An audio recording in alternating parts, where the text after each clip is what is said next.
So karon real estate agent na ka no, naka-register na ka sa realty. Then ang pautana sunod is unsa man ang cycle nimo as a real estate agent. So tan-aw na to ang sales cycle which is lima ra gini siya kabuk.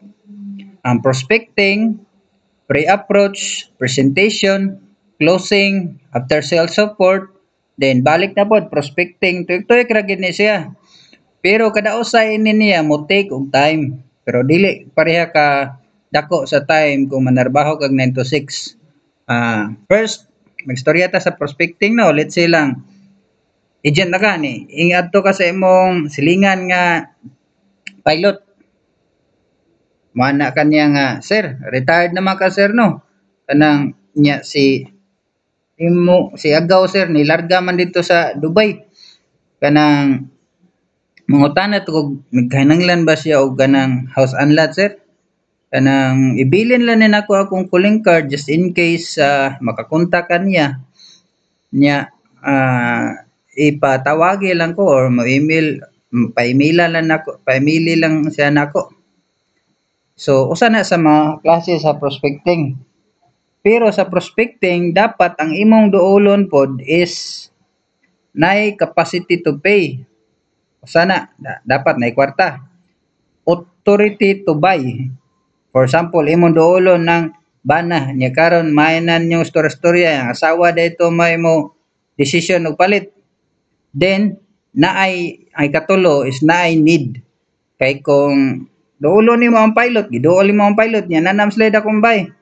So sakto to nga imong pautanon ang iyang kanang anak ba nga naa sa gawas mupalitay ba og balay. So balik ko na ko ang tulo ka book tan-aw nimo sa prospecting is capacity to pay, authority to buy, og need. Kanang lang magkuig lang tulo.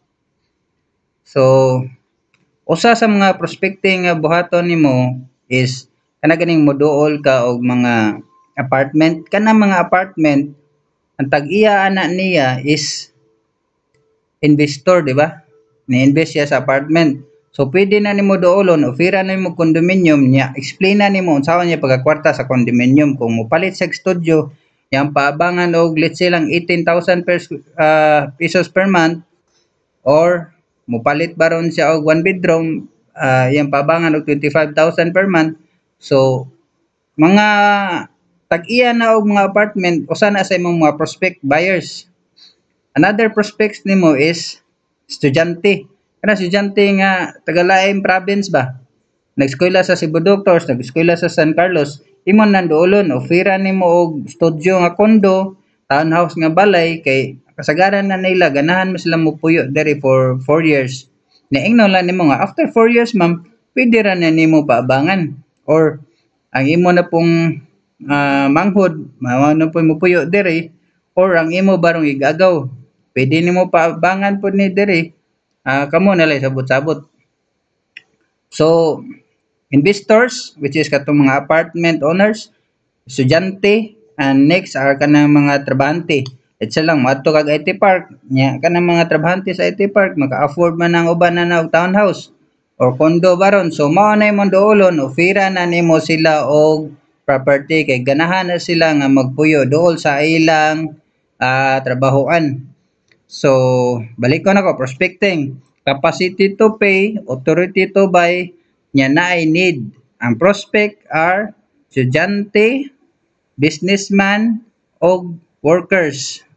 So, unsa man ang pre-approach? So, ang pre-approach is, usa to ang pre-approach katong gibuhat nimo nga, excuse me sir, si Agaw ba to aman sa gawas, pwede ba ko magbilin diri og calling card nako just in case nangita sa house and lot kay ako karon ahente sa real estate.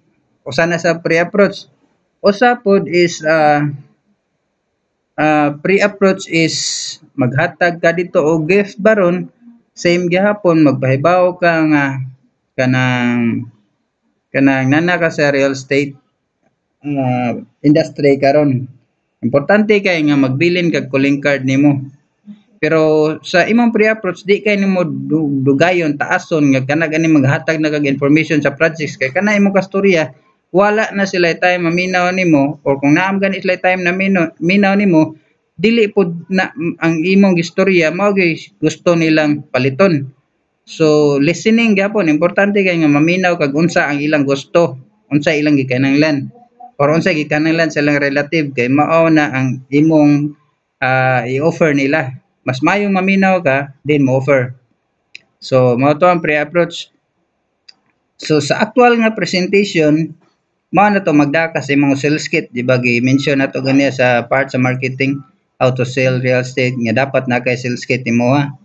Ang sales kit dapat naa kay pila ka pages nga first gyud mag-una na is ang cover sa project.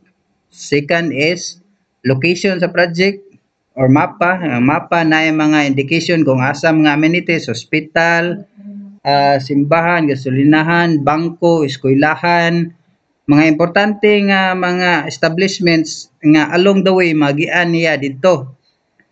Next is site development map. Importante kay ni kay sa site development map makita nila dito ang actual amenities sa subdivision, makita nila ang location sa mga units nga dagko, mga single detached, mga townhouse, mga duplex. So makita gid nila asang security guard, ang gate, o unsa pa mga amenities, facilities diya. Kanang let's say lang water supply, ila ka buok. So after sa amenities, mao na to ang actual nga ang next ana is kato ng actual nga balay. Kung single detached man nga balay, dapat na kay picture sa balay, interior sa balay, detail sa balay, let's say 3 bedroom, 3 CRs, dayon price niya. Next is computation. So computation, after sa computation is dapat kita niya dito unsa mga financing options, let's say lang Pag-ibig baron or bank financing or in-house financing. Next ana is tagaan na nimo siya og dito sa imong presentation makita niya dito unsa mga required documents nga iyang i-submit. So mao na akong giingon, importante kay nga moadto ka sa office para pangayo ka dito sa mga required documents, ma-familiar nimo ang mga buyer's information sheet kanang mga basic nga requirements sa pag avail og house and lot. Next is closing. For example, closing mo murag tan-aw nimo mo palitay na gid.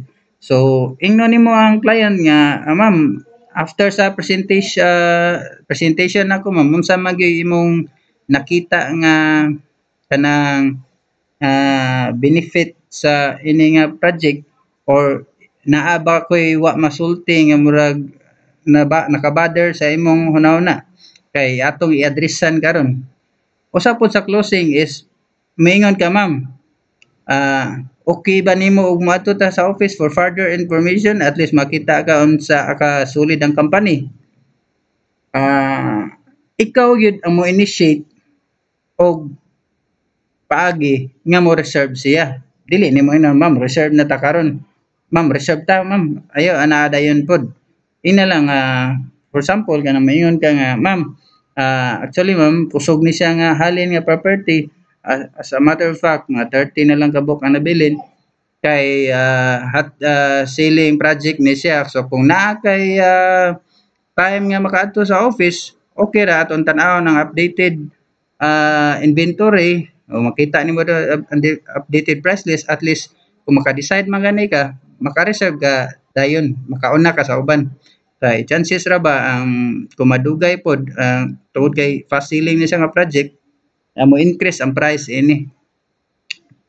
So usa na siya sa klase nga closing. Then sa after sales support, mao na siya nga imo siyang pahibaon nga, ma'am, within 30 kung naka-reserve na siya sa closing, ma'am, after sa 30 days, ma'am, dapat within 30 days dapat ma-submit nimo ang mga requirements. So dapat familiar ka sa mga requirements niya, imo siyang i-follow up nga i-submit yun niya within 30 days. Although dili man ka stricto pod ang ubang developer, makasubmit ka na ng 45 days. So sige lang ka og communicate sa imong client, then follow up po nimo kung nakabayad na ba